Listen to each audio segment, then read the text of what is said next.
আমরা বাকশালের বিরুদ্ধে বহুদলীয় গণতন্ত্র প্রবর্তন করিনি। আমরা কেয়ারটেকার সরকারের পুনঃপ্রবর্তনের জন্য 17 বছর আন্দোলন সংগ্রাম করিনি।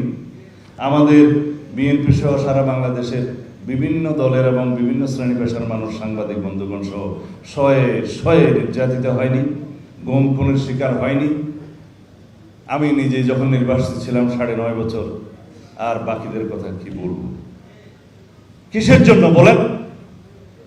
একটি গণতান্ত্রিকভাবে নির্বাচিত সরকার প্রতিষ্ঠার জন্যই তো, ভোটাধিকার প্রতিষ্ঠার জন্যই তো, বৈষম্যহীন একটি সমাজ প্রতিষ্ঠার জন্যই তো, একটি শক্তিশালী সাংবিধানিক রাষ্ট্র পাওয়ার জন্যই তো, আমরা আমাদের সমস্ত গণতান্ত্রিক অধিকার ফিরে পাওয়ার জন্যই তো আমরা রক্ত দিয়েছি, সংগ্রাম করেছি, অবিরাম আমরা নির্যাতিত হয়েছি, কারাবাসে গিয়েছি, আয়নাগরে গিয়েছি। কিসের জন্য?